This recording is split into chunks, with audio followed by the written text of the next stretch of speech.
تو یہ بابوں کی بے عزتی تم خود کرواتے ہو، ہم نے تو نہیں کہا کہ تم اس قسم کے واقعات بیان کرو. اور تمہارے جو باپا جانی ہیں وہ جب کرامت یہ بتائیں گے کہ ایک دعوت اسلامی کے مفتی صاحب کی قبر پہ ایک مدنی قافلہ جب گیا تو اندر سے قرات کی آواز سنائی دے رہی تھی مفتی دعوت اسلامی کی بارگاہ میں.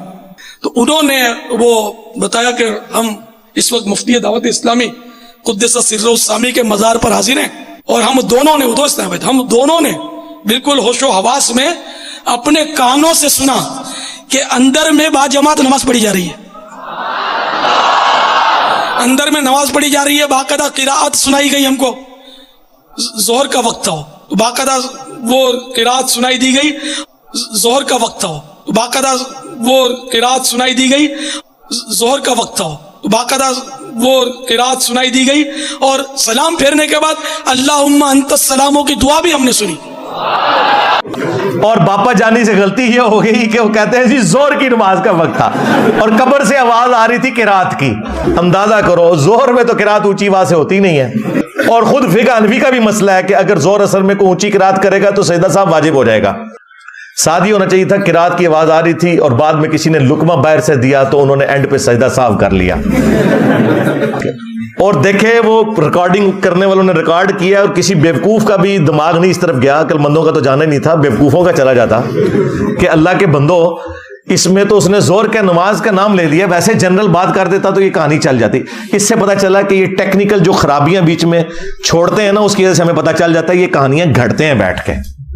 تو واللہ میں کسی بزرگ کی توہین نہیں کرتا، تم خود کرواتے ہو. جب تم یہ کہو گے کہ اوپر دیکھا تو سونا، نیچے دیکھا تو سونا، درخت، اس کے پتے، اس کے تنے، جڑیں بھی سونے کی ہو گئی. حضور کشف المحجوب میں لکھتے ہیں یہ فکرے ان کی زبان سے تب ادا ہوئے جب اس درخت کے نیچے تھے جس کے اوپر میں چڑھا ہوا تھا. آپ فرماتے خدا کی عزت و عظمت کی قسم پورا درخت، اس کی ٹہنیاں، اس کا تنا، اس کی جڑیں بھی سونے کی ہو گئی، سارے سونے کا ہو گیا. اب وہ جو ہے نا وہ مٹی اٹھانے کے لیے نیچے ہوا تو نیچے دیکھا تو زمین سونے کی، زمین سونے کی. یہ کیا ہوا؟ دائیں دیکھا تو سونا، بائیں دیکھا تو سونا، آگے دیکھا تو سونا، پیچھے دیکھا تو سونا. اب بابا جی نے کام کیا تھا، کیوں نہیں مٹی دیا ٹیما پھڑان دیا، اور کہتا ہے کہاں سے پکڑاؤں، مٹی ہے نہیں، جہاں تک نظر جاتی سونا ہی سونا ہے.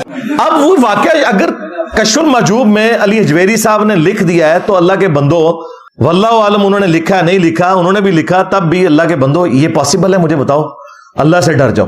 جب یہ جھوٹ تم بولو گے تو پھر ہم تم سے نہیں پوچھیں گے کہ یار اب وہ بزرگ کدھر گئے ہیں. اور اس سے بھی بڑھ کر کیا صحابہ کرام کو یہ کرامت نصیب تھی؟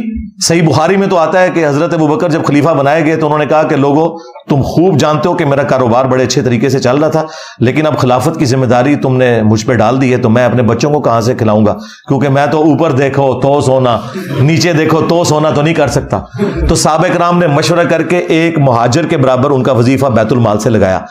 اگر حضرت ابوبکر صدیق رضی اللہ تعالیٰ عنہ یہ نہیں سونا کر سک رہے تو تیرے بابے تو شاہی کوئی نہیں. اس سے بھی بڑھ کر سورہ توبہ کی آیت نمبر 92 ہے ہمارے محبوب صلی اللہ علیہ وآلہ وسلم کے بارے میں کہ اے نبی صلی اللہ علیہ وآلہ وسلم، غزوہ تبوک کے موقع پر جب یہ عرابی لوگ، بادیہ نشین، پینڈو لوگ آپ کے پاس حاضر ہوئے کہ آپ ہمارے لیے کوئی سواری کا بندوبست کر دیں تاکہ ہم آپ کے ساتھ اس جہاد میں رومن امپائر کے خلاف شریک ہو سکیں، تو تم ان سے فرماتے ہو کہ میرے پاس تو کوئی ایسی چیز نہیں کہ میں تمہارے لیے سواری کا بندوبست کر سکوں.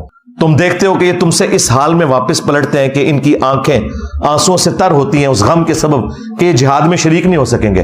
نبی علیہ السلام کے صحابہ کرام تو روتے ہوئے وہاں سے چلے گئے. نبی علیہ السلام نے اوپر دیکھا تو سونا، نیچے دیکھا تو سونا تو نہیں کیا. وہ تو جامع ترمذی میں آتا ہے کہ حضرت عثمان غنی رضی اللہ تعالیٰ عنہ نے اپنے مال میں سے سونے کے دینار اور ساز و سامان دیا غزوہ تبوک کے موقع پر. انہوں نے بھی سونا بنایا نہیں تھا، محنت سے کمایا ہوا تھا. اس سے بھی بڑھ کر سورہ بنی اسرائیل میں 9 معجزات تھے جو نبی علیہ السلام سے کافر کہتے تھے کہ آپ کر کے دکھائیں گے. ان میں سے ایک یہ سونے والا بھی تھا.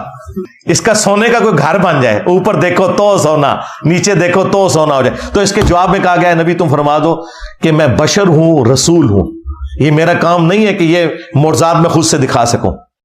تو مجھے بتاؤ کہ اگر قرآن میں نبی علیہ السلام کی نبوت سٹیک پہ لگ جاتی ہے نعوذ باللہ اس حوالے سے کہ کافر ان کے اوپر یہ ڈیمانڈ رکھ دیتے ہیں اور اللہ تعالیٰ وہ ڈیمانڈ بھی پوری نہیں کرتا کہ بھئی ایسا نہیں ہوگا، اللہ چاہے گا تو ہوگا، کہ اس کا سونے کا گھر ہو، تو اگر نبی کے غلام یہ سارے کام کر لیتے تھے تو نبی علیہ السلام کے کیس میں کیوں نہیں ہوگا؟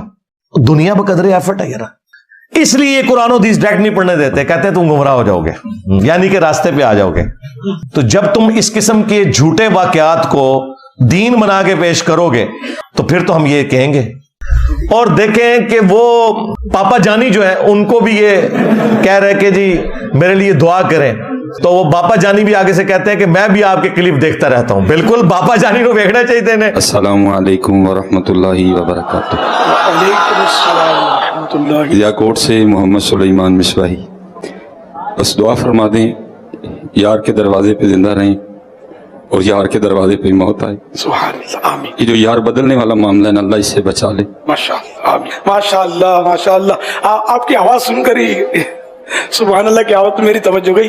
اللہ آپ کے علم و عمل میں برکتیں دے. آپ کے کلپ میں نے سنے ہیں, آپ کے کلپ میں نے سنے ہیں, آپ کے کلپ میں نے سنے ہیں. ماشاء اللہ,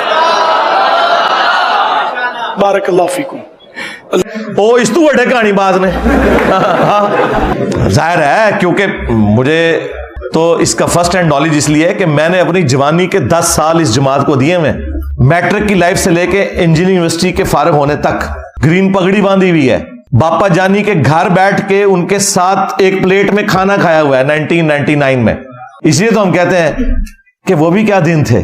ہاں ہم بھی ایک جن تھے, آج ہم دیو ہیں, جنوں کے بھی پیو ہیں, ہاں بلکہ دیو کے بھی پیو ہیں, اور یہ دیوبند والا. ہاں اور یہ اس سے مراد آپ نے وہ والا پیو نہیں لینا, میں علمی طور پہ باپ کی بات کر رہا ہوں, اس میں یہ بگوٹن والا وہ سلسلہ نہیں ہے. ہاں جی, یہ وہ والا ہے.